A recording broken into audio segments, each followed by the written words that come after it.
कि हमारे नरेंद्र कैसे सरेंडर हो गए ट्रंप के सामने और अदानी के खिलाफ सम्मन आ गए। अदानी के खिलाफ सम्मन के बारे में तो ये बताया गया था कि ट्रंप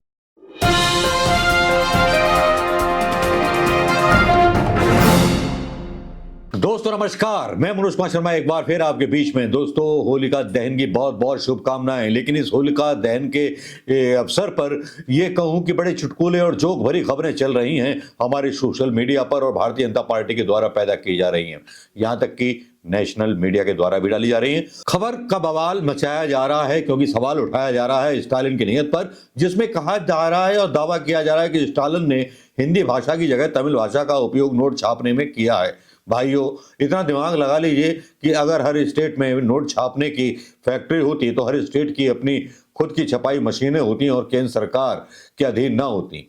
जबकि सही बात तो यह है कि नोटों की छपाई नासिक में होती है और उसकी टकसाल का जितना बड़ा पूरा नियंत्रण जो है वो केंद्र सरकार के हाथ में रहता है।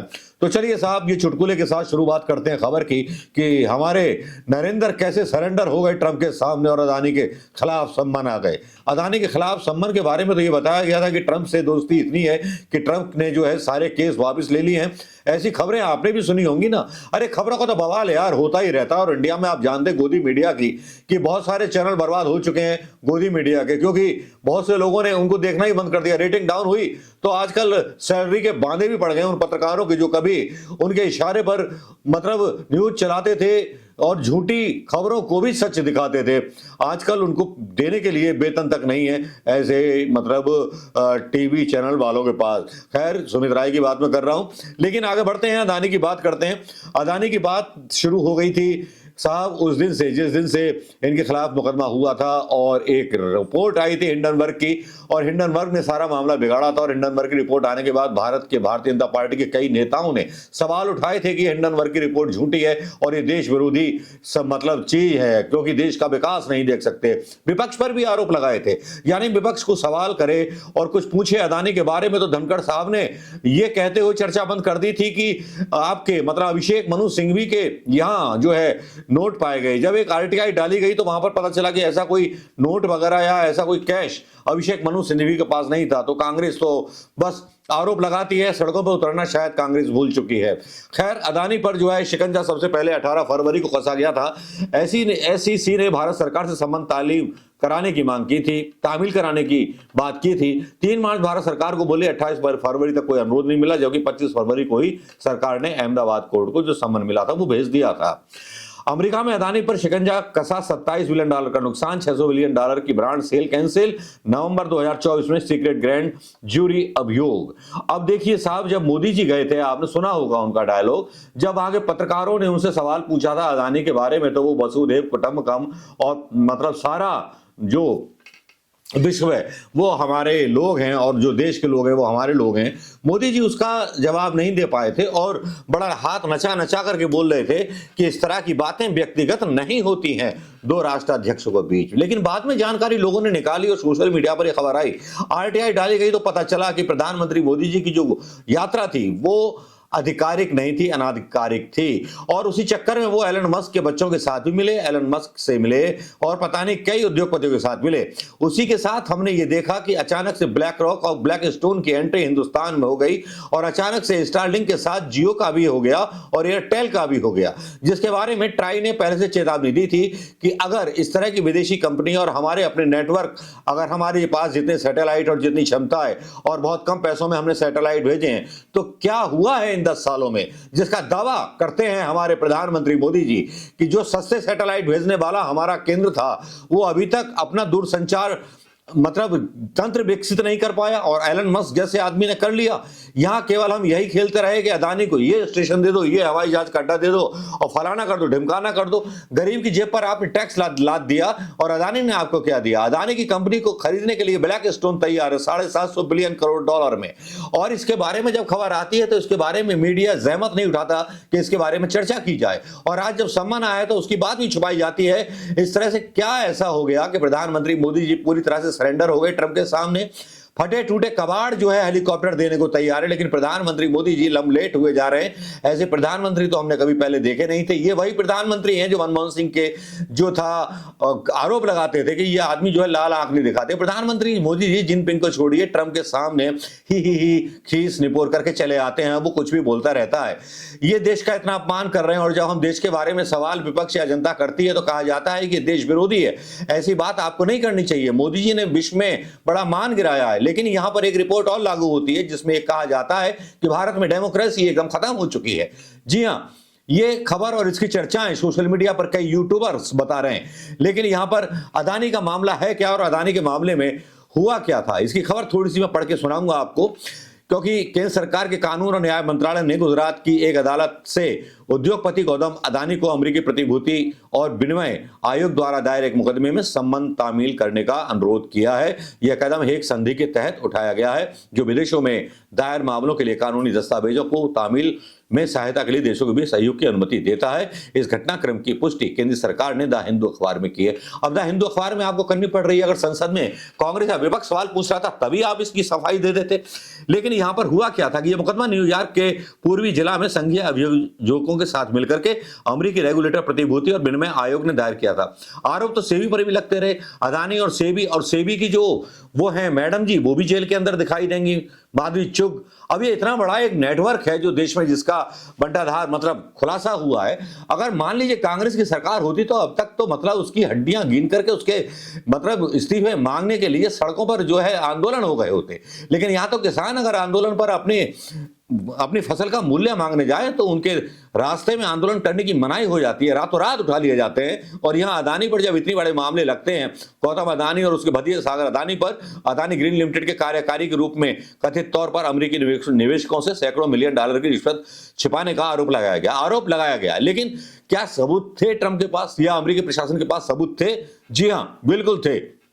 क्योंकि उन्होंने जिस आधार पर किया, अमेरिकी अभियोजकों ने आरोप लगाया था कि समूह ने भारतीय अधिकारियों को रिश्वत देकर सोलर पावर कॉन्ट्रैक्ट हासिल किए थे। हालांकि अदानी ग्रुप ने इन आरोपों को निराधार बताया और खारिज कर दिया। लेकिन अमेरिका में ट्रंप प्रशासन ने विदेशी भ्रष्टाचार निवारण अधिनियम के प्रवर्तन को 10 फरवरी को 180 दिनों के लिए निलंबित कर दिया था, जिसके तहत अदानी पर आरोप लगाए गए थे। इससे समूह को उम्मीद थी कि वो बच जाएंगे। लेकिन यहाँ पे जो सबूत पेश किए गए उसमें 54 पेज के आपराधिक अभियोग दर्ज है और 7 सहयोग के बीच बड़े पैमाने पर इलेक्ट्रॉनिक संदेशों को पकड़ा गया है। 2020 की शुरुआत में solar energy corporation of India ने अदानी ग्रीन एनर्जी को महत्व देना शुरू किया था। सोलर ये वही साल है जब प्रधानमंत्री मोदी की यात्रा हुई थी।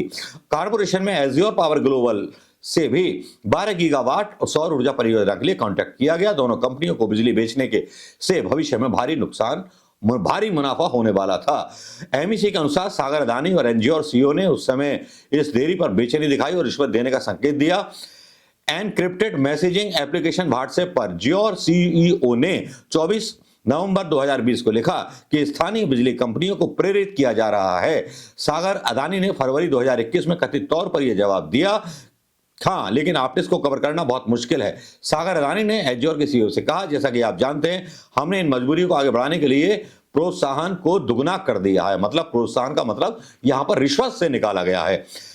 एमईसी ने एज्योर सीईओ को प्रतिवादी के रूप में शामिल नहीं किया, लेकिन एज्योर के सिक्योरिटी फाइलिंग से पता चलता है कि उस समय सीईओ रंजीत गुप्ता थे। गुप्ता पर यूएस न्याय विभाग ने रिश्वत विरोधी कानून का उल्लंघन करने की साजिश का आरोप लगाया है। हालांकि एज्योर ने कहा था कि वह अमेरिकी जांच में सहयोग कर रहा है और आरोप से जुड़े व्यक्तियों ने 1 साल से ज्यादा समय से पहले कंपनी छोड़ दी थी। अब जो ये आरोप लगे हैं और ये पूरा कच्चा चिट्ठा 54 पेजों का है, अगर मैं उसको पढ़ाना शुरू करूंगा तो होली की जो एक मिठास है गुजियों की, वो चली जाएगी देशवासियों की। क्योंकि जो कर्जा हमारे देश के बैंकों ने इनको दिया है वो हमारी जमा पूंजी से दिया है, हमारे टैक्स से दिया है। और आजकल तो बड़े बड़े दावे किए जा रहे हैं कि मोदी जी जो है इतना सोना ले आए, मोदी जी का दहेज में लाए थे सोना अपना, है इतना हमारे टैक्स के पैसों से खरीदा गया। और आरबीआई की हालत और खराब हो रही है, जो आ रही है न्यूज है उसमें दावा किया जा रहा है। और स्विस बैंक में जो है काफी ऐसे नेताओं का खुलासा हो रहा है जिसके बारे में अभी कोई श्योरिटी नहीं है, क्योंकि जो इस तरह की खबर आई है उसका खंडन कर रही है सरकार कि जिसमें नाम आ रहा है मोहन भागवत का नाम आ रहा है और आडवाणी का नाम आ रहा है और कई सारे नेताओं का नाम आ रहा है, अमित शाह जी का नाम आ रहा है, लेकिन कोई ऑथेंटिकेशन नहीं है, कोई सरकार की तरफ से प्रतिक्रिया नहीं है। विपक्ष जैसे लकवा मार गया है, विपक्ष को, सरकार को लकवा मार गया है, न्यायपालिका को लकवा मार गया है। और शायद जनता को भी लकवा मार गया है धर्म और संप्रदाय का।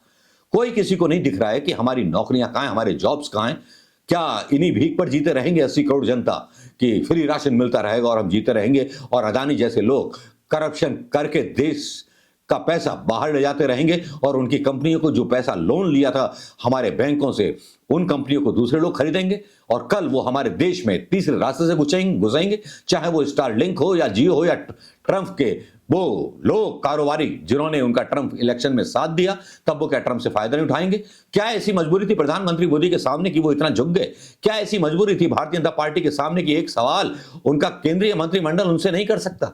क्या ऐसी मजबूरी है हमारे देश के पत्रकारों की कि उनसे एक सवाल नहीं कर सकते? अब बात तो यह है कि चोर चोर सब मौसेरे भाई, सबने मिलके मलाई खाई। दोस्तों, अदानी के बारे में आप क्या सोचते हैं कि रिश्वत मामले में जिस तरह से ट्रंप ने एकदम से अब लिया है, अब सरकार भी इस बात को मान रही है कि चुंग जो है माधवी चुंग जो है वो जा चुकी हैं, जिनके ऊपर सम्मन लागू हो गया, गिरफ्तार होने की आशंका और तलवार उन पर लटक रही है। इधर अमेरिका से हमारे लोग डिपोर्ट किए जा रहे हैं हथकड़ी में बांध करके। क्या हथकड़ी लगा करके अदानी को भी ले जाया जाएगा जेल, या जेल जाएंगे अदानी, या और भी काले खुलासे बाहर की विदेशी एजेंसियां प्रेस के द्वारा किए जाएंगे?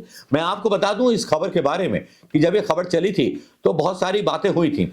21 नवंबर 2024 को अदानी ग्रुप पर लगे आरोपों से काफी बड़ा नुकसान हुआ था और शेयर मार्केट धड़ाम से नीचे गिर गया था। $250 मिलियन से अधिक का भुगतान जो था इन लोगों ने किया है अधिकारियों को अमेरिका के। $250 मिलियन कम नहीं होता, ठीक है साहब। हमारा और आपका दिन जब शुरू होता है तो $250 मिलियन तो बहुत बड़ी बात है हमारे लिए। 10-20 हजार रुपए बहुत बड़ी बात होती है। $250 मिलियन किसी बैंक से या कहीं से तो गया होगा ना, लोन की मुद्रा में से गया होगा। और ऐसे खुलासे हुए कि इन लोगों ने बीजेपी को भी चंदा दिया इलेक्टोरल बॉन्ड के जरिए, जिस इलेक्टोरल बॉन्ड के पीछे काफी हंगामा मच जाना चाहिए था, सरकार गिर जानी चाहिए थी।